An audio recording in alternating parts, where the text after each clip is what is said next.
तो छात्रों, झटपट हम लोग देख लेते हैं, प्यारे मेरे साथी, झटपट हम लोग देख लेते हैं हिंदी ए के जो सभी आंसर हैं उसको हम लोग झटपट देख लेते हैं। ये देखिए, गद्यांश जो है आपने पढ़ लिया होगा, आपने पढ़ा होगा बिल्कुल। मैं आपको सिर्फ आंसर बताने का प्रयास करता हूँ।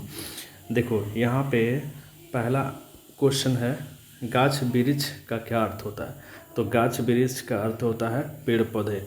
नंबर 2 सही होगा। दूसरा ऑप्शन क्वेश्चन जो है, गाछ वृक्ष के क्या नहीं होते हैं? तो उस गद्यांश के अनुसार गाछ वृक्ष के दांत नहीं होते हैं। आप झटपट मिला लीजिए, चैनल को लाइक और सब्सक्राइब कर दीजिए।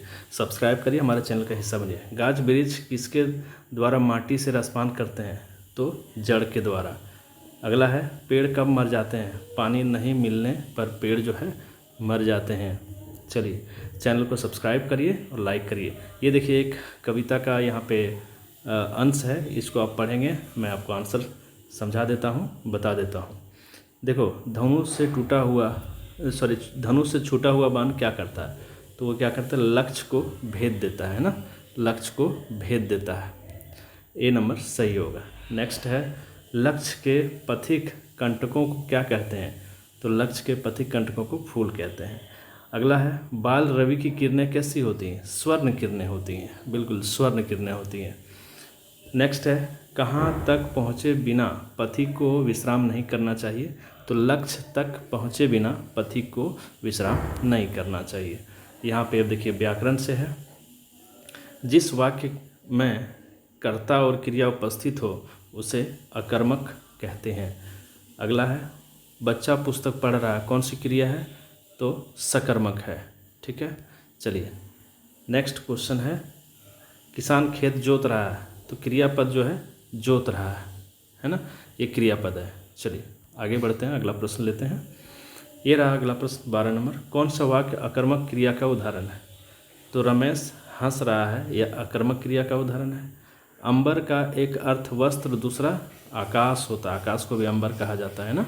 चलिए आप नोट करते जाइए। नेक्स्ट है, चैनल को सब्सक्राइब करते रहना। निम्न में से कौन श्वेत का अनेकार्थी शब्द नहीं है? श्वेत मतलब सफ़ेद। देखो, सफ़ेद है, उजला है, सफ़ेदी है, लेकिन श्याम का मतलब होता है काला। निम्न में से कौन सा शब्द समुच्चय बोधक ये अवयव शब्द है? तो ये अथवा है। चलिए आगे बढ़ते हैं, अगला क्वेश्चन ले लेते हैं। पता नहीं वह डैश चला गया है, सही अवयव चुने। पता नहीं वह कब चला गया है ना। चलिए आगे बढ़ते हैं, अगला प्रश्न हम लोग लेते हैं। चलिए नेक्स्ट है, शिक्षक चाहते हैं कि उनके विद्यार्थी अच्छा बने, यह कौन वाक्य है? तो ये उपवाक्य है। नेक्स्ट क्वेश्चन की ओर जाते हैं, प्रतिदिन कौन सा समास है? तो यह अव्ययी भाव समास है। निम्न में से बहुब्रीहि समास कौन है? तो दिन रात बहुब्रीहि समास है। चलिए अगला, पक्षी आकाश में उड़ेंगे, यह कौन सा वाच्य है? तो यह कृतवाच्य है ना, कर्तव्यवाच्य है। अब देखिए, यहाँ पाठ्य पुस्तक से गद्यांश दिया हुआ है, इसका आंसर मैं आपको समझा देता हूँ। देखिए, बाल गोविंद भगत का बेटा कितना था? तो इकलौता बेटा था बाल गोविंद भगत का। अगला प्रश्न है, बाल गोविंद भगत का बेटा कैसा था? सुस्त और बोदासा था ना। चलिए फिर एक यहाँ गद्यांश दिया है, इसका पढ़ लीजिएगा आप, मैं आपको आंसर बताता हूँ। फादर बुल्के की मृत्यु किस रोग से हुई? तो जहरबाद से हुई। विधान का क्या अर्थ होता है? विधान का अर्थ होता है नियम। चलिए आगे बढ़ते हैं, अगला प्रश्न देखिए, यहाँ पे एक वाक्य का अंश है, इसको पढ़ लीजिएगा। अगला प्रश्न, गोपियों की दशा किस पक्षी की तरह हो गई थी? तो हारिल की तरह हो गई थी।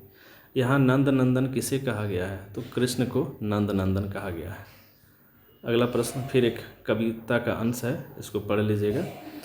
यह पदांश किस कविता का अंश है? तो देखिए, उत्साह का है।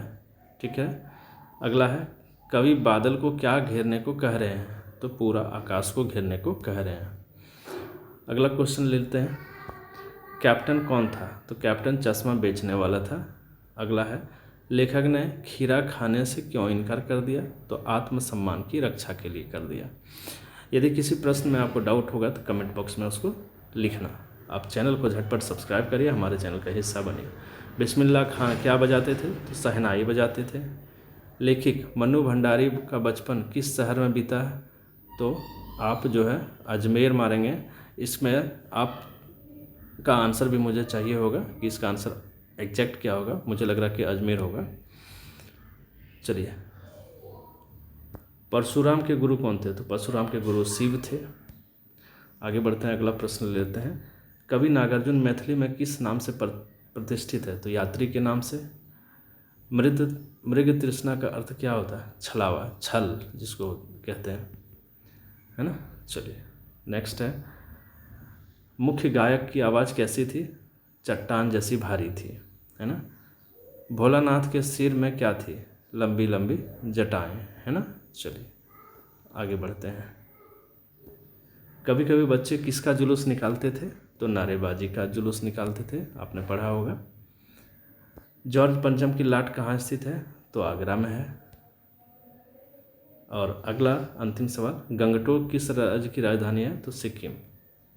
तो बच्चों, उम्मीद करता हूँ कि आपने बहुत अच्छे बारीकी से इसको समझा। चैनल को लाइक और सब्सक्राइब कर दीजिए। किसी क्वेश्चन पे आपको डाउट होगा तो कमेंट बॉक्स में जरूर लिखना। So thanks for watching, wait for the next video.